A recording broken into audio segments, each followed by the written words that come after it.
11வது வகுப்பு லக்ன பலன் உயர்நிலை வகுப்பு நடத்திட்டு இருக்கோம்.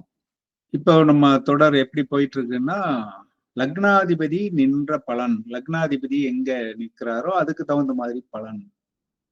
லக்னாதிபதி 7, 8ல் நின்றால் என்ன பலன் அப்படின்னு சொல்லிட்டு சென்ற வகுப்புல பார்த்தோம். இப்போ நம்ம 9ஆம் பாவகத்துக்கு வந்துருவோம். 9 காரகத்துவம் அல்லது ஆதிபத்தியம் அப்படின்னு பார்த்தோம்னா, தந்தை, குருநாதர், அன்னை, தந்தை, ஆசான் அப்படின்னு சொல்றோம். அப்ப அன்னையை சுட்டி காட்டிய தந்தை, தந்தை எங்க அழைச்சிட்டு போய் விட்டாரு, குருநாதர்கிட்ட கொண்டு போய் விட்டாரு. குரு 9, குருநாதர் நம்மளை கோயில்ல அழைச்சு கொண்டு போய் உட்கார வச்சாரு. அப்போ கோவில், தெய்வம், இதுவெல்லாம் 9. அங்க வேதம் சொல்லி கொடுத்ததாங்கன்னு சொல்லுவோம். வேதம்னா நம்ம சொல்ற ரிக்கி, யஜூர், சாமம், அதர்வனம் அது மட்டும்தான் இல்ல, திருக்குறள் கூட வேதம் தான். அதாவது நல்லவைகளை கற்பிக்கின்ற எல்லாமே வேதம் தான். அது குரானாக இருக்கலாம், பைபிளாக இருக்கலாம், பகவத்கீதையாக இருக்கலாம். ஏன்னா நம்ம வேதம்னா என்ன நினைச்சுக்கிறோம், இந்த சதுர் வேதம், அதாவது 4 வேதங்கள், இதுதான் வேதம் நினைப்போம். அதுக்காக தான் இதை கொஞ்சம் தெளிவுபடுத்திடுறேன். வேதம் அப்படின்னா ஞானத்தை போதிக்கக்கூடியது. எனக்கு வேதம் பிசிக்ஸ். ஏன்னா என்னுடைய ஞானத்தை, அறிவை, எது எப்படி வானவியல் அறிவை அது கொடுக்குது. அப்போ அது ஒரு வேதம் தான். அறிவை கொடுக்கக்கூடிய எல்லாமே வேதம் தான். அதனாலதான் ஆசிரியர்கள் அவங்க அறிவை கற்பிக்கிறார்கள், போதிக்கிறார்கள். அப்ப 9 ஆசிரியர். ஏன் ஆசிரியர் 9 வருதுன்னு இப்போ தொடர்புபடுத்த முடியுதா?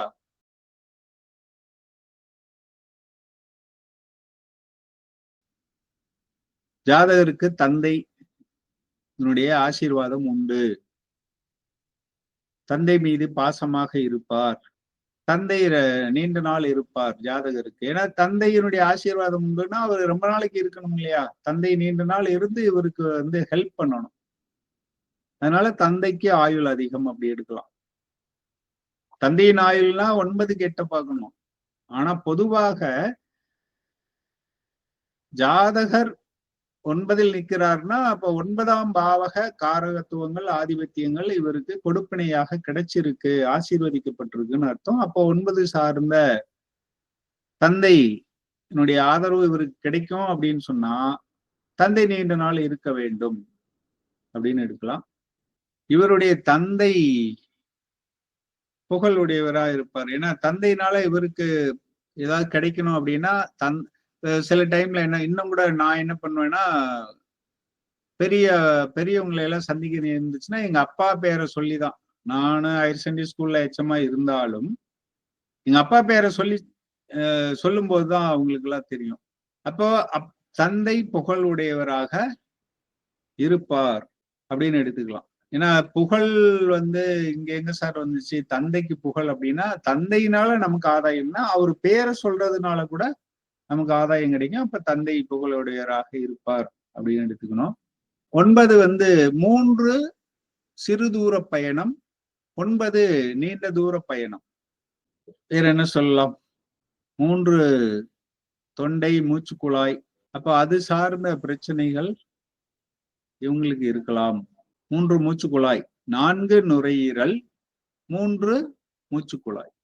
அப்போ அந்த இதுல ஏதாவது நெகட்டிவ் விஷயங்கள் இருந்துச்சுன்னா இவங்களுக்கு அது சார்ந்த பிரச்சனைகள் இருக்கும் அப்படின்னு எடுத்துக்கலாம். இதுல ஏதாவது கேட்கறதுன்னா கேட்கலாம், இல்லைன்னா நம்ம அடுத்த விஷயத்துக்கு போவோம். அதுக்கு முன்னாடி சொல்லுங்க, ஏதாவது கேள்வி இருக்கா? 3ல 9ல சொல்லுங்க. எனக்கு ஒரு உதாரண ஜாதகத்தை வச்சு ஒரு கேள்வி இருக்குங்க ஐயா. 3ஆம் பாவத்துல சந்திரன் இருக்கு அப்படிங்க. அப்போ அவர் 7ஆம் பார்வையை 9 பாக்குறாரு. அப்ப நெடுந்தூர பயணமும் செய்யலாம் இல்லைங்களா அப்படிங்கிறது இது. செய்யலாம் செய்யலாம். ஏன்னா எப்போ 9 நீண்ட தூர பயணம் அப்படின்னு சொன்னோம், அங்க இருந்து பார்வை வந்து இதுக்கு வரும்பொழுது அப்ப 3ல இருக்கவர் வந்து 9ஐ பார்க்கறதுனால நெடுந்தூர பயணம்னு எடுக்கலாம். அதே மாதிரி நீங்க சொன்ன மாதிரி த்ரோட் பிரச்சனைகள் இருக்குதுங்க. ஆமா. ராகு அங்க இருக்கிறதுனால கூட அப்படி. சுக்கிரன் வீடன் துலாம்ல இருக்கிற அப்படிங்க. மீடியால ஐடில தான் இருக்காரு. இது எல்லாமே கரெக்டா பொருத்துதுங்க. நீங்க சொல்றது எல்லாமே. அவர் அடிக்கடி இந்தியாவும் வர்றாரு, அடிக்கடி யுஎஸும் போயிடுறாரு. ஆமா, இந்த பயணம் வந்து என்ன ஆகும் அப்படின்னா, நீங்க சொன்ன கிரகம் அந்த மாதிரி கிரகம். எந்த கிரகம்? சிம்ம லக்னம்ங்கய்யா. 3ல சந்திரன் ராகு. லக்னம் சிம்மம், சந்திரன் ராகு. ராகு. 9ல வந்து குரு. 9ல குரு. 9 சுபத்துவமா இருக்கா? அப்ப நம்ம ஒண்ணு சொன்னோமா? சார் அதுல கேது இருக்காருங்க. கேது வந்து இது பண்ண மாட்டாரு. ராகு தான் வந்து ஆமா. பாவகிரகம். கேது சுபகிரகம்னு எடுத்துக்கங்க. ஆமாங்க. கேது சுபகிரகம். குரு கேது சேர்ந்தா கேள யோகம்னு பேரு. சார் ஐயா குரு வக்ராங்க ஐயா. சூரியன் இது தனுசுல. தனுசுல இருக்காரா? குரு வக்ரம். அவருக்கு இப்ப சனி தசை சந்திரன் புத்தி போயிட்டு இருக்குங்க. சனி கடகத்துல, சனி பகவான் கடகத்துல இருக்காரு. சரி சரி. அது ஏன் அடிக்கடி மாத்துறாருன்னா அத நீங்க சொல்லுங்க. சனி பகவான் கூட இருக்கு. சந்திரன் தான். சந்திரன்னாவே வேகம். அடிக்கடி மாசத்திலே ஒரு சுத்து முடிச்சிடுறாரு இல்லையா? சந்திரன்னாவே விரைவாகன்னு அர்த்தம். அடிக்கடி சந்திரன் மாற்றம். இப்ப அங்க சந்திரன் இல்லைன்னா அவர் போனாருன்னா ரொம்ப காலத்துக்கு இருப்பாரு அங்கேயே. அடிக்கடி மாறிக்கிட்டு இருக்காரு. சந்திரன் இருந்தாலே மாற்றம் தான். ஐயா இதுல இந்த ஹார்மோன் இன்ஃபெக்ஷன்ஸ், அந்த த்ரோட் ப்ராப்ளம் இதுல எப்படிங்க ஐயா எடுத்துக்கிறது? 3ஆம் பாவம் சுக்கிரன் காட்டீங்களா? சுக்கிரன் எங்க இருக்காரு? ஆறுலிங்க ஐயா, மகரத்துல. சுக்கிரன் மகரத்துல இருக்காரா? இது 2 விதமா பண்ணலாம். லக்னத்துக்கு 6ல இருக்காரு, அதனால சுக்கிரன் சார்ந்த பிரச்சனை இருக்கு. 12ல சனி பகவான் இருக்காருங்க. இப்ப எப்படி எடுக்கணும்னா, இது தொண்டை. தொண்டைக்கு அதிபதி யாரு? 3ஆம் பாவகம் தொண்டை. அதாவது லக்னம் தலை, 2 முகம், 3ஆம் பாவகம் தொண்டை, மூச்சுக்குழல், உணவு குழல். இதெல்லாம் வந்து அதாவது நெஞ்சு பகுதியும் தலை பகுதியும் இணைக்கக்கூடியது எல்லாம். நெஞ்சுக்குள்ள இருக்க எந்த ஒரு உறுப்பு, நுரையீரலா இருந்தாலும் சரி, இதயத்தையா இருந்தாலும் சரி, தலையோடு இணைக்கக்கூடிய ஒரு குழாய், எந்த குழாயா இருந்தாலும் அது வந்து 3ஆம் பாவகம். நரம்பு அல்லது இரத்த குழாய் எதுனாலும் அந்த 3ஆம் பாவகத்தினுடைய அதிபதி சுக்கிரன் இல்லையா? இந்த சுக்கிரன் எங்க போய் நிக்கிறாரு? நோய்ங்கிற இடத்துல போய் நிக்கிறாரு. அப்ப அவரு தேடி போறாரு. சுக்கிரன் தான் தேடி போறாரு நோயை. இப்ப எப்படி எடுத்தோன்னு புரியுதா? நோய் என்ற பாவத்துல போய் உட்கார்ந்து இருக்காரு. அதனாலதான் இப்படி இருக்கு. இது இன்னொரு மாதிரி எப்படி இருந்தா வரும் அப்படின்னா, 6ஆம் அதிபதி வந்து 3ல உட்கார்ந்து இருக்காருன்னு வச்சுக்கோங்க. 6ஆம் அதிபதி சனி வந்து 3ல உட்கார்ந்து இருந்தாருன்னா, அப்போ அது நோய் வந்து தொண்டையில உட்கார்ந்துருச்சு அப்படின்னு அர்த்தம். அப்பவும் தொண்டை பகுதியில நோய் வரும். அப்ப நோய் எப்படி கண்டுபிடிக்கணும் அப்படின்னா, 6ல போய் எந்த கிரகம் இருந்தாலும் அது சார்ந்த ஒரு நோய் அந்த தசை நடந்தாலும். என்ன தசை நடக்குது? சனி தசைங்கய்யா. சந்திரன் புத்தி. சனி தசை சந்திரன் புத்தி. சந்திரன் புத்தி முடிஞ்ச உடனே கூட சரியாகலாம். நோய் அறிதல் இப்படிதான். இதே மாதிரி 8ஆம் பாவத்தையும் எடுத்துக்கணும். நான் வேணா நம்ம மாணவர்களுக்காக தனியா நோய்க்கு வந்து ஒரு கிளாஸ் போடலாம். சும்மா 6 சம்பந்தப்பட்டுச்சுன்னா மாத்திரை சாப்பிடுற மாதிரி நோய் தான். மாத்திரையில அது கண்ட்ரோல் ஆகும். அந்த தசை மாறின உடனே மாறிக்கும். சனி 6ஆம் அதிபதி தானே? சனி தசை தானே சொன்னீங்க? ஆமாங்க. சனி எங்க இருக்காரு? சுக்கிரன் இருக்காரு. சனி 12ல இருக்காரா? சனி பாத்துக்கிட்டு இருக்காரு. சனி தசை இவருக்கு 6ல சூரிய புத்தியிலேயே ஆரம்பிச்சிருக்குமே பிரச்சனை. அப்ப புத்தி கரெக்ட். ஆமாங்க கண்டிப்பா. எப்ப நடந்திருக்குங்கிற சொல்றேன். அதாவது 6 தான் நோய். 6ஆம் அதிபதி தசையில நோயை கொடுக்கிறார். சரியா? சனி 6ஆம் அதிபதி தானே? கரெக்ட் தாங்க ஐயா. 6ஆம் அதிபதி நோயை கொடுக்கிறார். ஆனா 6ஆம் அதிபதி தன்னுடைய தசை 17 வருஷத்திலேயே கொடுக்க மாட்டார். எப்ப கொடுப்பார்னா, இது உயர்நிலை தசாபுத்தி இருந்தாலும் பரவாயில்ல, இங்க நான் சொல்றேன். அவருக்கு சஷ்ட அஷ்டகமாக உள்ள, அதாவது 6, 8 நின்ற கிரகங்களின் நோட் பண்ணிக்கங்க வேணா, லக்ன பலன் சொல்லிட்டு இப்ப நான் வந்து தசாபுத்தி நடத்திட்டு இருக்கிறேன். அதாவது எப்போ ஒரு நோயோ அல்லது பிரச்சனையோ, இது வெறும் பிரச்சனையாவும் முடிஞ்சிருக்கலாம். அது ஏன் நோயா வந்துச்சுன்னு நம்ம முன்னாடி சொல்லியிருக்கோம். சனி 6 சொல்லும் போது சொன்னா 6ஆம் பாவக லக்னாதிபதி 6ல் அல்லது 6ஆம் அதிபதி லக்னத்தில் சொல்லும் பொழுது என்ன சொன்னோம்? அது நோயா கடனா எதிரியான்னு சொல்றதுக்கு சனினா நோயின்னு சொன்னா 6 சனி நோய், 6 புதன் கடன், 6 செவ்வாய் பம்பு வழக்கு அப்படின்னு சொல்லியிருப்பேன். இப்ப பாருங்க, சனி 6ஆம் அதிபதி சனியாகும் பொழுது, அவர் 6ஐயே பார்க்கும் பொழுது, 3ஆம் அதிபதியை பார்க்கும் பொழுது 3 என்று சொல்லக்கூடிய கழுத்து பகுதி சார்ந்த இதுல நோயை தருகிறார். ஆனா அந்த 17 வருஷத்துக்கு நோயை தருவாரானா தரமாட்டாரு. எப்ப கொடுத்திருப்பாரு?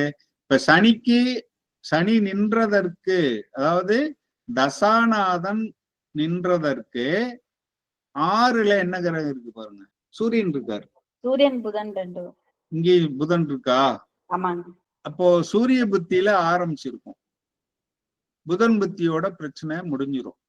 7, 8ல கிரகம் இல்லை. 8ல இருந்துச்சுன்னா சனி தசை அங்க நின்ற கிரகத்தின் புத்தியிலையும் வரும். அப்போ ஒரு தசாநாதனுக்கு 6ல் அல்லது 8ல் நின்ற கிரகங்கள் புத்திகளில் பிரச்சனை தரும். அது வம்பு வழக்கு நோய் கடன் 3மே எது வேணாலும் இருக்கலாம். சனி என்பதால் நோயாக வெளிப்பட்டு சரியாயிடும். சரிங்க, ரொம்ப நன்றிங்க ஐயா. ரொம்ப நன்றி. வேற ஏதாவது கேள்வி இருக்கா? நம்ம அடுத்து பாவத்துக்கு போயிடுவோமா? இதுல சொன்னா சொல்லலாம். இடையில ஒண்ணு சொல்றேன்னு சொன்னேன், இன்னைக்கு அதையும் இன்னைக்கே சொல்லிடுவோம். திருமணம் அப்படின்னு வந்ததுனால இப்போ ராகு நிக்கிறத பொறுத்து கணவன் மனைவி உறவு சில நேரங்கள்ல பாதிக்கும். அப்ப திருமண பொருத்தத்துல இது பயன்படும். நான் திருமண பொருத்தம் வகுப்பு நடத்தினேன், அங்க கூட இத சொல்லக்கூடாதுன்னு இல்லை, அப்போ ஞாபகம் வரல. ஏன்னா நம்ம ஒரு சிலபஸ் வச்சுக்கிட்டு பண்றது இல்ல. இப்ப பாருங்க, கடகத்தில் ராகு, அடுத்து இது என்ன விருச்சிகமா? விருச்சிகத்தில் ராகு, அதனுடைய திரிகோணம் மீனத்தில் ராகு. இதுல ராகு இருந்தா, ஆணுக்கா இருந்தாலும் சரி பெண்ணுக்காக இருந்தாலும் சரி, யாருக்காவது இருக்கா? இருக்கு ஐயா, எனக்கு தெரிஞ்ச ஜாதகம் ஒண்ணு இருக்கு ஐயா. தெரிஞ்ச ஜாதகத்துல ராகு தசை அவங்களுக்கு நடந்துச்சா? ராகு தசை, ராகு புத்தி நடந்துட்டு இருக்கு. சரி, ராகு தசை ராகு புத்தி இருந்தா கணவன் மனைவிக்கு இடையில கொஞ்சம் மனக்கசப்பு அல்லது புரிதல் இன்மை, அல்லது ஏதோ ஒரு காரணத்தினால, ஒரு நல்ல காரணத்தினால கூட பிரிஞ்சு போற மாதிரி வரலாம். பிரிஞ்சு போறதுன்னா என்ன சொல்ல வர்றேன்? வேலை கிடைச்சு வெளியூர்ல இருக்கேன், டிரான்ஸ்ஃபர் கிடைக்கல, அது அல்லது வீடு கிடைக்கல, இன்னும் அது வரையிலும் நீங்க இங்க நீ இருப்பா, ரொம்ப பாசமா கூட இருக்கலாம். இப்போ எனக்கு மேரேஜ் ஆகி கொஞ்ச நாள்லயே டிரான்ஸ்ஃபர், ரொம்ப தூரத்துக்கு டிரான்ஸ்ஃபர். அப்ப கரூர்ல இருக்கும், எனக்கு அரக்கோணம் தாண்டி, அரக்கோணத்துக்கும் திருத்தணிக்கும் இடையில போஸ்டிங் போட்டாங்க. உடனே கூட்டி போக முடியுமா வீட்டுல? நான் வந்து ஒரு 2-3 மாசம் ஆச்சு வீடு நல்லா பார்த்து செட்டில் ஆகி அப்புறம் அழைச்சிட்டு போறதுக்கு. அப்ப அந்த 3 மாதம் எனக்கு பிரிவினை தான் இங்க 2 பேருக்கு இடையிலன்னு எடுத்துக்கணும். இந்த மாதிரி கூட சுபமாக கூட நடக்கலாம். இப்ப என்னன்னு பார்ப்போம். இங்க வந்து மிதுனத்துல என்னென்ன நட்சத்திரம் இருக்கு சொல்ல முடியுமா? மிருகசீரிஷம் இருக்கு, திருவாதிரை யாரோட நட்சத்திரம்? ராகுவோட நட்சத்திரம். அப்போ ராகு தசை நடக்குதுன்னா சந்திரன் எங்க இருக்காருன்னு அர்த்தம்? ராகு தசை நடக்குதுன்னா சந்திரன் இங்க இருக்காருன்னு அர்த்தம். ராகு தசை நடந்தா சந்திரன் இங்க இருக்கலாம். அதாவது முன்னாடியே தசைனா என்னன்னு சொல்லியிருக்கேன் நான். ஒரு குழந்தை பிறக்கும் போது சந்திரன் வந்து இங்க இருக்காருன்னு வச்சுங்க, அப்போ அது பிறந்தது வந்து ராகு திசையில பிறந்திருக்கு அப்படின்னு சொல்லுவோம். அடுத்து தசை என்னவா மாறும்? குரு திசையா மாறும். அப்ப இந்த சந்திரன் நகர்ந்து எங்க வந்துடுறாரு? புனர்பூசத்துக்கு வந்துடுறாருன்னு அர்த்தம். இப்ப புரிஞ்சுதுங்க. சரி, இப்ப சந்திரன் இங்க இருக்காருன்னு பொருள். சந்திரன் அங்க இருக்காருன்னா 2ல ராகு இருக்கு. குடும்பம். இது வந்து ஜாதகர். இந்த பாவகம் 7ஆம் பாவகம். அதாவது தசை நடக்கிற இடம் தான் ஜாதகர். 7 வந்து கணவன் அல்லது மனைவி. இந்த தசை நடத்துறவரு, தசை வந்து யாரு தசை? ராகு தசை. தசை நடத்துறவர் எங்க இருக்காரு? 7க்கு 8ல இருக்காரு. சரியா? 7ஆம் பாவத்துக்கு 8. கரெக்டுங்க. சந்திரன் அங்க இருந்தா என்ன அர்த்தம்? அதுதான் ஜாதகர். கரெக்டா? ஐயோ அருமைங்க ஐயா, சூப்பரா இருக்கு. ரொம்ப ரொம்ப ரொம்ப நன்றி. ஜாதகருக்கு இது 7, கணவன் அல்லது மனைவி. அப்ப தசை நடத்தும் கிரகம் கணவன் அல்லது மனைவிக்கு 8ல இருக்கு. வம்பு வழக்கு பெரிய பிரச்சனை அப்படின்னு இருக்கு. அப்போ இந்த ராகு தசை நடக்கின்ற காலத்துல எப்படி ஆயிடும்? பிரச்சனையாக இருக்கும். கணவன் மனைவி இடையில பிரச்சனையா இருக்கும் அல்லது பிரிவினையா இருக்கும். பிரிவினைனா நெகட்டிவா எடுக்க வேண்டிய அவசியம் இல்லைன்னு நான் சொல்லிட்டேன். வெளியூர்ல எங்காவது இருக்கலாம். ஆமா, ஏதோ ஒரு வகையில அவங்க பிரிஞ்சு இருக்க மாதிரியோ அல்லது ஏதோ ஒரு சம்திங் சம்பவம் அது மற்ற அமைப்பை பொறுத்து நடக்கும். ஆனா என்ன சொல்லிடுவாங்க, கடகத்துல ராகு இருந்தா ராகு திசையில கணவன் மனைவிக்கு பிரச்சனை. எப்படியா? இத சொன்னதே பெரிய விஷயம். உனக்கு அதெல்லாம் சொல்லணுமா? வாழ்க வளமுடன். வாழ்க வளமுடன். நன்றி ஐயா, நன்றி ஐயா.